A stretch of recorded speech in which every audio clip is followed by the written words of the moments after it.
विरोधी का काम है विरोध करना। यहाँ इनका सिद्धांत जो है ठेले पर बिक गया। 70 साल तब आप क्या कर रहे थे सड़किया पर? आपकी स्मृति ईरानी, अरुण जेटली, राजनाथ सिंह, नरेंद्र मोदी, अमित शाह, ये लोग क्या कर रहे थे 70 साल? वो चोचलेबाजी और नौटंकीबाजी नहीं कर रहे थे। 20 बार लगातार बनारस में बनारस का सांसद और देश का प्रधानमंत्री बनारस का दौरा कर चुका है। ये संवेदनहीन लोग केवल बनारस में आकर के और असंस्कार फैला रहे हैं। हिंदुस्तान में अगर हम हिंदू धर्म की परिकल्पना नहीं कर सकते तो क्या हम स्विट्जरलैंड, क्या हम जकार्ता और क्या हम फिरोजाबाद और क्या हम इस्लामाबाद जाकर के हिंदू धर्म की चर्चा करेंगे? हाथरस की बिटिया को पेट्रोल से जला दिया गया और ये व्यक्ति जो है भारतीय जनता पार्टी का जो है जय जयकार कर रहा है। इनसे पूछिए कि इनके गली मोहल्ले में या इनके परिवार की बेटियों को सही बलात्कार करके जला छोड़ दिया जाए और ये कहेंगे जिंदाबाद। सरकार ने जो काम किया है वो काबिले तारीफ है। ये अंधभक्त हैं जिनको अपने घर में अपने बुजुर्गों की लाशें नहीं दिखी। द लाइव टीवी, सच सबसे आगे। नमस्कार, आप देख रहे हैं द लाइव टीवी। मैं राजेश अग्रणी बनारस से। कल अमित शाह एक दिवसीय दौरे पर आए थे अपने बनारस और मिर्जापुर में। यहाँ के पूर्व विधायक अजय राय जो है बीच रोड पर एम्बुलेंस फंसी है और कैसे एम्बुलेंस को निकाल रहे हैं रोड से, क्या है पूरी मामला। वीडियो वायरल होने के बाद जनता मेरे साथ, इनसे हम बात करते हैं। जो एम्बुलेंस आ रही थी अमित शाह और योगी के लिए, उसको रोक दिया गया था। हमारे नेता अपनी गाड़ी कार्यक्रम में जा रहे थे, वो उन्होंने छोड़ दिया गाड़ी को जो है, उतर कर पहले गाड़ी उन्होंने बाहर निकलवाया। ये पहली बार ऐसा नहीं हुआ है। ऐसा इसके पहले 50 साल तक कांग्रेस की सरकार थी, तो कांग्रेस का जब कोई बड़ा नेता जब शहर में होता था तो इस तरह से क्या जाम नहीं लगा करता था। याद होना चाहिए पंडित जवाहरलाल नेहरू जी देश के प्रधानमंत्री हुआ करते थे और जब इसी तरीके से दिल्ली के अंदर काफिला रुका हुआ था, उसके बीच में एक एम्बुलेंस था, लेकिन चौराहे पर खड़ा ट्रैफिक पुलिस पहले प्रधानमंत्री यानी पंडित जवाहरलाल नेहरू जी के काफिले को रोकता और एम्बुलेंस आगे ले जाता। पंडित जवाहरलाल नेहरू जी उनको सम्मानित करते हैं, उसका प्रमोशन करते हैं। इस तरीके का भावना होना चाहिए नेताओं में। लेकिन अमित शाह जी तो अभिमान में है, घमंड में है, परिंदा पता नहीं किससे डर है उनको बनारस से। इसी उत्तर प्रदेश में वो चुनाव लड़ेंगे और इसी उत्तर प्रदेश के लोगों से वो डरते जलते हैं। बनारस की जनता ऑक्सीजन से तड़प के मर रही थी। जब हॉस्पिटल में बेड नहीं मिल रहा था, दवाएं नहीं मिल रही थी, तब पूरे भारतीय जनता पार्टी का कोई भी नेता और कोई भी कार्यकर्ता बनारस में नहीं दिखा। कोरोना ने अपना कहर बरपाना शुरू किया तो उसके बाद सरकार ने जो काम किया है वो काबिले तारीफ है। जितने लोग मरे हैं उससे और कई गुना कहीं ज़्यादा संख्या में लोग मर सकते थे। ये अंधभक्त हैं जिनको अपने घर में अपने बुजुर्गों की लाशें नहीं दिखी। माँ गंगा ने मुझे बुलाया है, इसका नारा लेकर के माननीय मोदी जी आते हैं, चुनाव लड़ते हैं। इसी माँ गंगा की गोद में लाखों हजारों लाशें पड़ी हुई थी, लेकिन माननीय मोदी जी और अमित शाह नहीं आए। क्यों नहीं आए? क्योंकि वहाँ चुनाव नहीं था। यहाँ पे वो बंगाल में थे, क्योंकि बंगाल में चुनाव था। चार उन्होंने यहाँ पर चार शमशान घाट यहाँ बनारस में उन्होंने दे दिया। इतना विकास उन्होंने किया जो है, इसके बाद भी लाशें फूकी नहीं जा रही थी और बहते हुए जाकर के बलिया के पास में बहुत सारी लाशें वहाँ पर पहुँच गई जो है।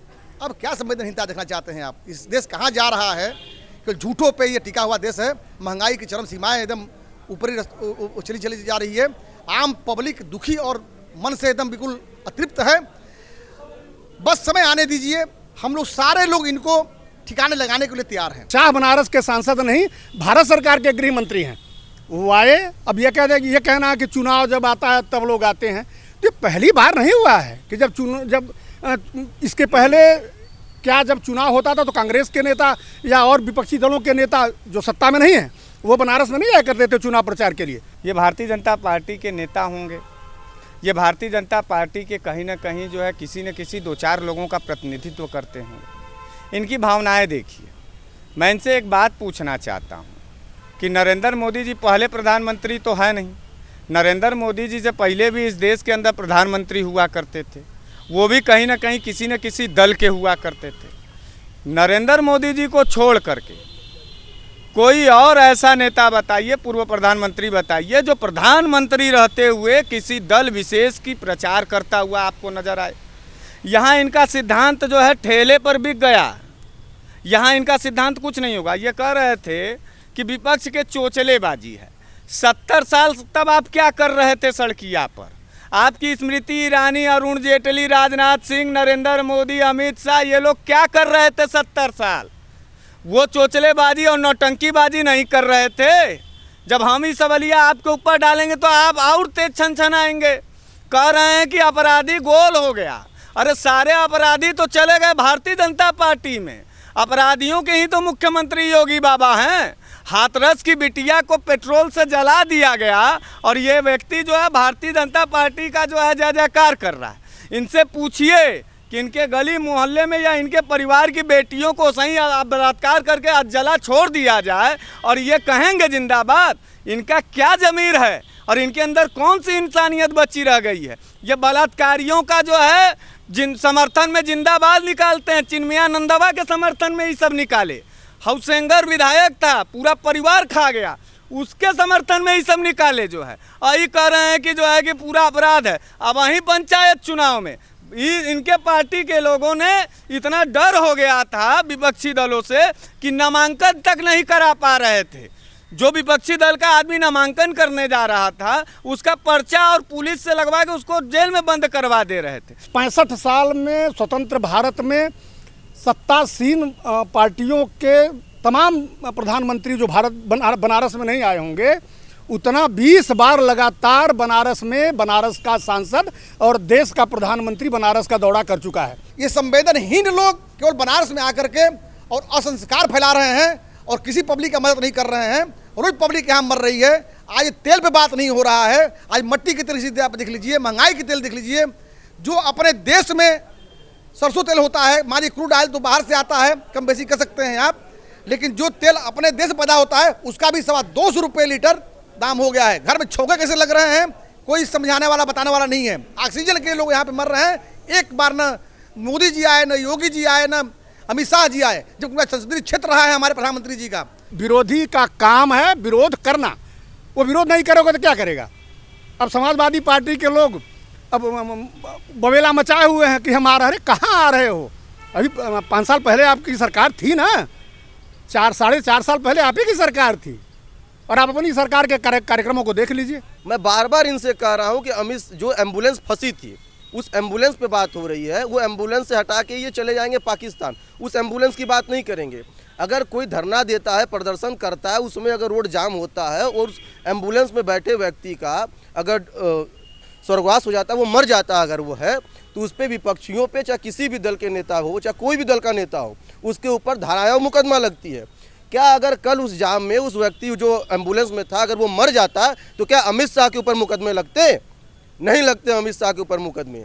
उनके गली गली के कार्यकर्ता कहते क्या है, अरे हमारे अमित शाह हैं, मर रहे हैं, 2-4 मर जाने दो।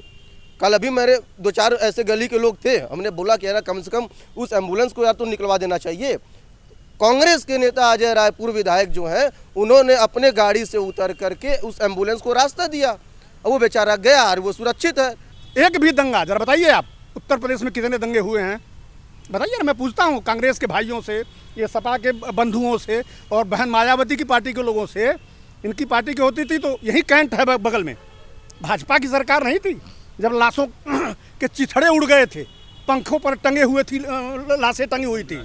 इन लोगों ने कोरोना काल के अंदर में क्या काम किया है वो यहाँ के लोग जानते हैं। आप हॉस्पिटलों पे देख रहे थे कि जनता किस तरीके से मर रही थी। ऑक्सीजन के बिना लोग मर रहे थे। ऑक्सीजन नहीं था, इंजेक्शन नहीं था, दवाई नहीं थी। आज चुनाव के समय ये आकर के कॉरिडोर दिखा रहे हैं, विंध्याचल धाम दिखा रहे हैं, रोपवे दिखा रहे हैं। जो लोगों की बेसिक ज़रूरत है अस्पताल की, ऑक्सीजन की, दवाइयों की, उस समय आप गायब रहते हैं और कॉरिडोर दिखा रहे हैं। मंदिर मस्जिद के नाम पे आप चुनाव लड़ते हैं। उस लोगों को समझ में आ रही है आपकी चीज़ें। आप लोग जितना धर्म के नाम पर लोगों को लड़ा रहे हैं, अमित शाह जी और भारतीय जनता पार्टी के जो लोग हैं, जिस तरीके से लोगों को हिंदुत्व के नाम पे लड़ा करके चुनाव जीतते हैं, वो समय गया। अब जनता उसके झांसे में आने वाली नहीं है। हिंदू धर्म की बात अगर हिंदुस्तान में नहीं होगा, अगर योगी जी कर रहे हैं, मोदी जी कर रहे हैं, शाह कर रहे हैं, तो हिंदुस्तान में अगर हम हिंदू धर्म की परिकल्पना नहीं कर सकते तो क्या हम स्विट्जरलैंड, क्या हम जकार्ता और क्या हम फिरोजाबाद और क्या हम इस्लामाबाद जाकर के हिंदू धर्म की चर्चा करेंगे? ये तो हमारे लिए गर्व का विषय है। जैसे बरसात में कुकरमुत्ता के पौधे उग जाते हैं, तो ये भारतीय जनता पार्टी के लोग चुनाव के समय आते हैं, मैं आपके लिए ये कर दूंगा, मैं आपके लिए वो कर दूंगा। जब चुनाव बीत जाता है, मैं बता दूं 4.5 साल हो गया बनारस में। आप देखिए ज्ञानवापी की सड़कें, सारे दर्शनार्थी जा रहे हैं, गिट्टी पर पैरों में चुभ रही है उनके, कोई सड़क आज तक नहीं बन पाई। और क्या था, चुनाव के बाद सड़कें अच्छी होंगी, पेट्रोल सस्ता होगा, दवाएं सस्ती होंगी, अनाज सस्ता होगा, कोई भी इनका वादा पूरा नहीं हुआ। इन लोगों को सन 2022 में जवाब देना है। नेता होने का मतलब ये नहीं है कि सिर्फ और सिर्फ अभिमान और घमंड हो जाए। नेता का होने का मतलब ये है कि आम जनता के सवालों को भी, आम जनता के परेशानियों को भी ध्यान में रखना चाहिए। कल अमित शाह जी थे बनारस के अंदर, तमाम कैबिनेट मिनिस्टर थे भारतीय जनता पार्टी के बनारस के अंदर, साथ में योगी बाबा थे। ले आपको मालूम होना चाहिए कि कल उनका जब काफिला गुजर रहा था कहीं से, तो पूरा का पूरा रोड जाम कर दिया गया था, पब्लिक को रोक दिया गया था। उसी बीच में एक मरीज़ जो बहुत ही ज़्यादा बुरे हालत में था, एम्बुलेंस के अंदर था, और एम्बुलेंस भी वहीं जाम में फंसा रह गया था। हमारे बनारस के जन नेता अजय राय जी, जो लगातार बनारस के सवालों पर लड़ते हैं और बनारस के आत्मा के लिए जो है सरकार से लड़ते रहते हैं, वो भी उसी काफिले में थे, उस भीड़ में थे। लेकिन उन्होंने जब ये देखा कि नहीं, एक मरीज़ तड़प रहा है एम्बुलेंस के अंदर, तो आगे आकर के वो गाड़ी से स्वयं उतरे हैं और पूरा जाम अपने से हटवा करके उस एम्बुलेंस को हॉस्पिटल तक पहुंचाने का काम किया। देखिए, मामला नेतागिरी का नहीं है, मामला पक्ष विपक्ष का नहीं है, मामला ये है कि सरकार और सरकार के नुमाइंदे हम बनारसियों को किस निगाह से देखते हैं और क्या समझते हैं। मामला ये है कि हम जिसको वोट देते हैं उसके निगाह में, उसके मिजाज में हमारा स्थान क्या है।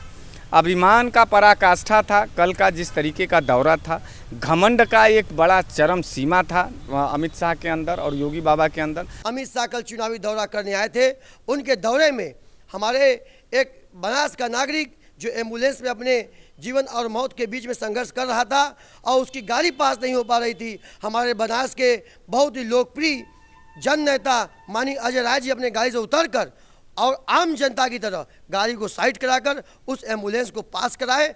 तो मैं ऐसे जन नेता का सम्मान करता हूं जो अपने जनता के लिए सड़कों पर उतरकर संघर्ष करने का काम करता है, ऐसे जन नेता का नहीं जो चुनाव के समय केवल दौरा करते हैं, हिंदू मुस्लिम मंदिर मस्जिद के नाम पर वोट मांगने का कार्य करते हैं। बनारस में भारतीय जनता पार्टी कहता है कि हमारा गली गली घर घर में कार्य करता है। किस तरीके का संस्कार है भारतीय जनता पार्टी के कार्यकर्ताओं और गली छाप मोहल्ले के जो नेता हैं, क्या वो वहाँ नहीं थे? क्या उनको नहीं दिख रहा था कि नहीं एम्बुलेंस फंसा हुआ है, उसको निकालना होगा? तो ये विपक्ष की भावना जो अजय राय जी ने दिखाया है जनता के प्रति, बनारस के प्रति, वो काबिले तारीफ़ है, सराहनीय है। हम अजय राय जी को तहे दिल से धन्यवाद देते हैं। और वहीं दूसरी तरफ अमित शाह जी को और योगी बाबा को इंसानियत परस्त राजनीति करने के लिए एक निवेदन करते हैं। अमित शाह जी की ये पुरानी आदत है, जब चुनाव आता है तो ये बाहर निकलते हैं, अभी कोरोना बढ़ जाएगी तो ये फिर अभी अपने घर में फिर से चले जाते हैं। अभी दिल्ली में चुनावी दौरा कर रहे थे, जैसे ही कोरोना बढ़ा उसके बाद अमित शाह कहीं दिखते नहीं है।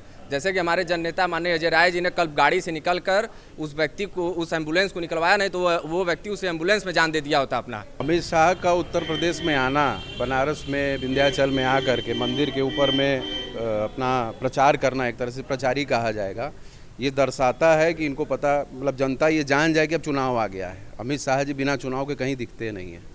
अभी आप देखे होंगे बंगाल भी गए थे, ये चुनाव रहता है तो बंगाल जाकर के 2 महीना 3 महीना अपना घर बना लेते हैं। वही हाल अब यहाँ उत्तर प्रदेश में कर रहे हैं। इनको जनता की परेशानियों से, जनता की समस्या से कोई लेना देना नहीं है। अभी फाफामऊ में जब बालू का कटान हुआ 70 लाशें बरामद हुई, अभी 10 दिन पहले की बात है। बलिया में 100-150 लाशें तैर रही थी, पूरी गंगा मैया में लाशें तैर रही थी, कोई नहीं आया उसको देखने कि इतनी लाशें कहाँ से आईं।